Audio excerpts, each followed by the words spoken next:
Yon, good afternoon mga boss. Ayan, may Kimco exciting VS tayo dito, yung 400. Then ayan, papakita ko sa inyo mga boss kung paano magkabit ng K3 rack bracket na retaining grab bar. Ayan, una, tanggalin nyo muna po yung stock grab bar. Ayan, yung tornilyo. Then, ito pala yung mga kasama ng K3 bracket. Yung mga bushing. Ayan siya. Then spacer. Then spacer ulit. Ayan. Yan yung mga kasama niya. Then kung napapansin yung mga boss, yung tornilyo niya, may dalawang maikli, may dalawang mahaba. Kasi yung dalawang maikli, dito natin yan ikakabit. Yan yung mahaba, dito yan. Mamaya, pakita namin yung pagkabit niya. Unang step natin mga bossing, ayan. Binalik na natin yung grab bar.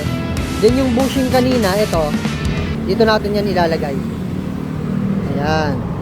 Then yung pangalawa, ito, yung bushing na din to. Yung medyo, hindi siya masyadong makapal. Ayan. Nakabit natin yan dito. Then, pakakabit natin dyan, papatong natin yung bracket. Ayan na. Then, yung spacer na yan, yung powder coat din yan. Ganyan po yung itsura niya pag kinakabit yan. Ayan. Ayan. Kumbaga magiging palaman siya. Then ikakabit na natin yung maikling bolts. Ayan. Okay, kabit mo.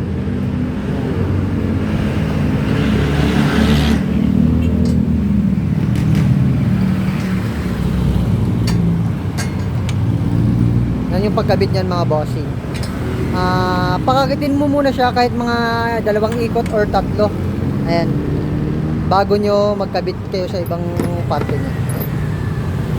Sa kabila naman na yan. Sa kabila yung bushing lang, then yung mahaba ng tornilyo. Ayan. Then ayan mga boss, yan nakabit na natin. Mga 3 ikot lang or 2. Ayan.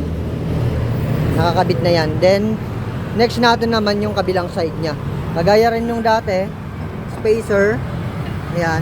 Then yung flat bar na ano, naka powder coat. Ayan. Yan yung tsura nya. Ayan. Then yung maikling tornilyo. Yan na yun din yung sa kabila. Yung mahabang tornilyo mga boss, ayan, dito po yun nakalagay. Kasi slatted po kasi yung chassis ng motor, kaya kailangan mahaba. Eh dito kasi lapat na lapat, kaya kailangan natin yung maikling bolts lang. Kagaya lang dati, ayan, pakagatin nyo lang kahit 3 ikot. Ayan. Yan, nakakagat na. Then next nyo naman dito. Huwag nyo pong pwersahin pag alam nyo pong tabingi. Ayan, kailangan po yung tuwid na tuwid. Ayan. Ayan, nakakabit na. Then, pag nakabit nyo na mga boss, kagaya nyan, pwede nyo pong higpitan na po lahat. Bahala na po kayo kung saan po kayo magsisimula. At least, nakakabit na po yung lahat ng tornilyo. Ganun lang po kadali yung pagkabit ng bracket pang Kimco exciting 400. Ayan.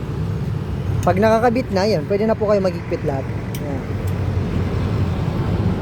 Yun lang yung mga diskarte po.